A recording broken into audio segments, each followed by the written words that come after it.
quando eu conversei com o Paulo Guedes, depois de algum tempo eu falei qual seria a missão, se ele tinha como cumpri-la. Nós queremos inflação baixa, um dólar compatível, uma taxa de juros também, queremos criar mais empregos, desburocratizar, desregulamentar. Eu joguei na mesa. Paulo, tem como resolver esse assunto? Ele falou, tem. O que você precisa? Eu preciso nomear as pessoas certas para o lugar certo, entre elas o Banco Central. Mas não tem nome. Está na cabeça do Paulo Guedes. O que eu quero é meta. Tá? Eu indico o Paulo Guedes para ser o subministério da Fazenda e Planejamento, para não ter atrito, e ele tem que cumprir essa missão. Mais ainda, Paulo, nós estamos chegando a 4 trilhões nessa dívida interna. Como é que você diminui isso? Como é que você arrecada mais sem aumentar impostos? Ele falou, de imediato está descartado o aumento de impostos, até pela curva de Laffer, entre outras coisas a mais. E ele está disposto, tem trabalhado nesse sentido. A gente tem só em 2018 141 bilhões de dívida pública. O senhor tem dito que não vai aumentar impostos, mas disse também que quer isentar quem ganha até 5 salários mínimos. Alguns especialistas dizem, olha, a conta não fecha. Como fechar uma conta como essa? Mais ainda, nós vamos reduzir impostos dos empresários. A Inglaterra, 20 e poucos anos atrás, fez isso. O Trump fez também. Eu sei que são economias diferentes. Mas se você conseguir, ao desregulamentar, ao desburocratizar, você vai ampliar a base de empregados na formalidade. Mas isso não é imediato. Não, não é imediato, mas é um preço que nós temos que pagar. Você não pode falar em aumentar imposto. Ninguém hoje em dia quer empregar ninguém. Ninguém quer investir. O cara quer investir no Brasil para produzir o quê? Para vender para quem? Nós chegamos nesse ponto e ele negocia com o mercado. A questão de que nós pagamos um plano Marshall por ano de juros. Paulo, como é que dá para negociar com o mercado? Porque ele que vai negociar, que não vai ter canetaço da parte dele, nem a minha vontade, né, querer prevalecer, até porque eu não sou economista. Agora, o que ele quer? Quer liberdade para trabalhar. E eu dei as metas. Igual a questão do Banco Central, independente, né, independente politicamente. Mas tem que cumprir suas metas. O nome do Banco Central já chegou a comentar com o senhor? Já pede reservas, até porque se divulgar nomes antes, né, como acontece quando algumas pessoas falam que estão comigo, sofre perseguições e retaliações. Onyx Lorenzoni será o seu ministro da Casa Civil? No que depender de mim, sim. Há 3 anos, conversei com ele, eu estava ainda engatinhando na questão da candidatura a presidente, e há 2 anos ele entrou nessa briga. E ele conseguiu fazer quase 10 reuniões, eu sempre presente, chegamos a juntar ao total 122 parlamentares que aceitaram a nossa proposta. Eu botei na mesa. O que nós temos que fazer? Algumas pequenas mudanças na Constituição, mudança na legislação, para, por exemplo, atender o homem do campo. O homem do campo é tido como alguém que faz coisa errada, prejudica o meio ambiente. Não, o homem do campo quer uma retaguarda jurídica. A garantia jurídica que hoje a terra é dele, se alguém invadir amanhã, o Estado vai fazer a reintegração de posse, vai enquadrar o invasor como se fosse terrorista, e mais ainda, eles não querem acordar amanhã com a portaria do ministro da Justiça demarcando a tua fazenda, metade dela, como terra indígena. Não quer isso. Então o campo precisa disso e outras coisas. Infraestrutura, acabar com o fim da indústria da multa, ICMBio e IBAMA, parte dos fiscais vão para o campo para multar os caras, e prejudicando quem quer produzir. Então isso tudo, no final, nessa reunião com parlamentares, bancada evangélica, bancada católica, o pessoal da segurança, do turismo, nós buscamos todo mundo na Câmara. E hoje em dia, conversar da palavra, temos 350 parlamentares. A última grande grupo de parlamentares que fecharam comigo foi a bancada do campo.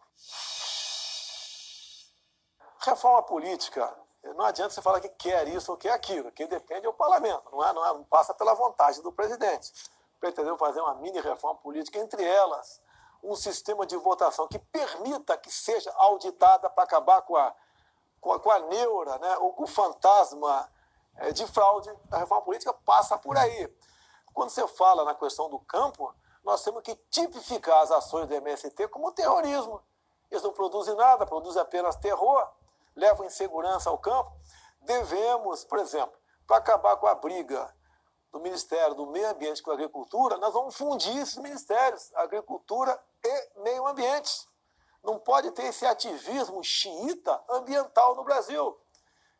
nós devemos botar um ponto final na indústria das demarcações de terras indígenas. Estive várias vezes com lideranças ao longo de 4 anos indígenas pelo Brasil. O índio não quer ser latifundiário, ele quer ser uma pessoa que use a tua terra, que ele possa arrendar a tua terra, ele possa fazer negócio com a tua terra, ele quer energia elétrica para não se desgastar mais na casa de farinha, ele quer um dentista para arrancar o toco da tua boca, um médico para atendê-lo. Ele é um ser humano igual a nós. Não quer continuar sendo usado, tá, para políticas que não interessam para o desenvolvimento do Brasil, como, por exemplo, existe em Roraima. O senhor quer propor início de governo, caso eleito, a redução da maioridade penal? Sim, está na minha proposta, né? E que eu tenho conversado com a Constituição. Talvez a gente bote 17. Se você botar 16, você pode não aprovar. Como na Câmara, para você aprovar 16... foi uma forma intermediária, ou seja, só seria julgado como adulto, menor de 16 anos de idade, cometesse estupro, por exemplo. Foi para o Senado e parou. A nossa proposta é passar para 17, o futuro governo passa para 16, vai devagar que você chega lá. Isso está no nosso planejamento, e em torno de 90% da população quer a diminuição da maioridade penal. Se passar para 17 é um grande negócio. Quando você fala em segurança, o policial militar, eu falo pelo Rio de Janeiro que eu mais conheço, ele teme muito mais um capa preta, quem vai julgá-lo, do que um bandido com a ponte 50 em cima do morro. Você não pode pagar uma missão para um policial fazer uma busca em apreensão, ou resgatar um colega detido de madrugada, onde vai haver troca de tiro, no dia seguinte aparece gente morta com 3, 4 tiros, você condená-lo por excesso, porque mais de 2 tiros é excesso. O policial, após cumprir a missão, tem que ser condecorado e não processado. Isso entra, você mexer no Código Penal, chama-se excludente de ilicitude, que valeria para o policial e para quem está nos assistindo também. Não pode um cara entrar na tua casa, vai que você tem a sorte de ter uma arma, que é quase impossível ter uma arma de fogo em casa. Você dá 15 tiros no cara, no desespero, pega 5 na canela. Você é condenado por tentativa de homicídio e o cara que entrou na tua casa vai ser julgado por invasão do domicílio, a pena menor do que a tua. Nós temos que mudar isso. Quem está ao lado da lei, com excludente de ilicitude, ele responde, mas não tem punição. Porte de arma também é um projeto como prioridade num eventual início de governo, tendo, como o senhor diz, uma maioria no Congresso? Vamos separar porte e posse. A posse de arma de fogo tem que ser um direito do cidadão de bem. Quem quiser ter uma arma dentro de casa ou dentro da sua fazenda, com alguns critérios, poucos, tem que ter esse direito. Eu digo mais, a arma de fogo, mais que defender a sua vida, defende a sua liberdade, tendo em vista uma proposta de um ditador de plantão. Nós temos em torno de 150 estatais. Eu falei, as que dão prejuízo, nós temos que imediatamente partir para privatizar ou até mesmo extinguir. Seria mais de 50. Para mim, energia elétrica, a gente não vai mexer. Até converso com o Paulo Guedes. O que dá errado lá? É a indicação política, que leva à ineficiência e à corrupção. Nós vamos indicar as pessoas para compor isso. Você não pode, quando você vai privatizar, por exemplo, você vai privatizar para qualquer capital do mundo. A China não está comprando no Brasil, a China está comprando o Brasil. Você vai deixar a nossa energia na mão do chinês? É a mesma coisa. Suponha que você tem um galinheiro no fundo da tua casa e viva dele. Então você vende todo dia aí ovos e algumas galinhas. Quando você vende aquilo, privatiza, você não vai ter a garantia no final de semana de comer um ovo cozido. Nós vamos deixar a energia na mão de terceiros. Mas nada, nem distribuição? Nada, você pode conversar sobre distribuição, até porque... Não geração. Na geração, não. De jeito nenhum. Petrobras. A Petrobras, o miolo dela tem que ser conservado. Agora, olha só. O que é o miolo dela? Olha só. Nós não temos recursos para explorar o pré-sal. Arrebentaram com a Petrobras. E daqui 20, 25, 30 anos... a energia será outra. O refino, você pode, no meu entender, dá para você privatizar. Agora, mesmo privatizando algumas coisas, tem que ver um modelo. Um modelo a exploração, não. A exploração você tem que abrir. Nós podemos ter.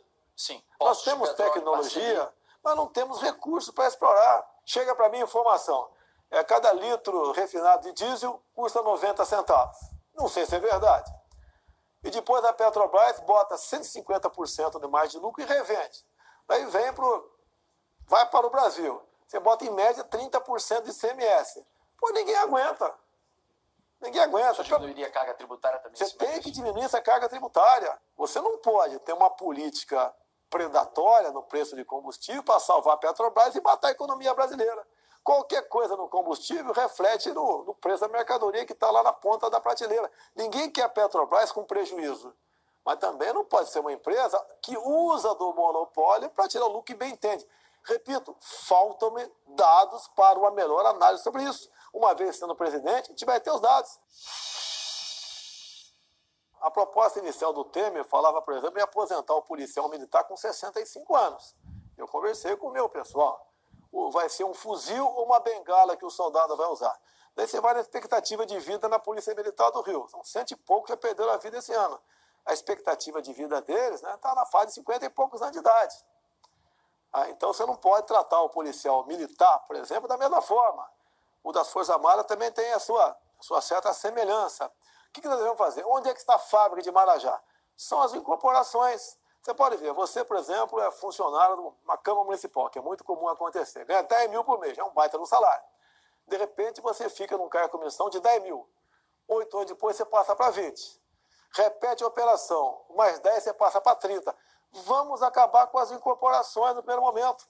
E vai com calma que você resolve. Hoje em dia, o homem para se aposentar, o grande problema é o serviço público. O resto é combate à fraude e o descaso.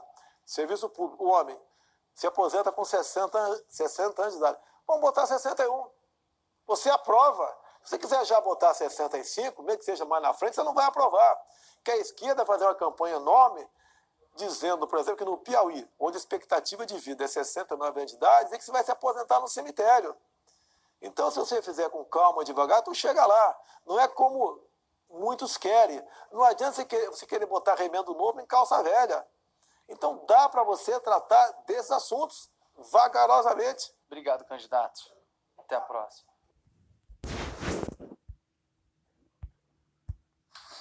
Fala, pessoal. Estou aqui nos Estados Unidos.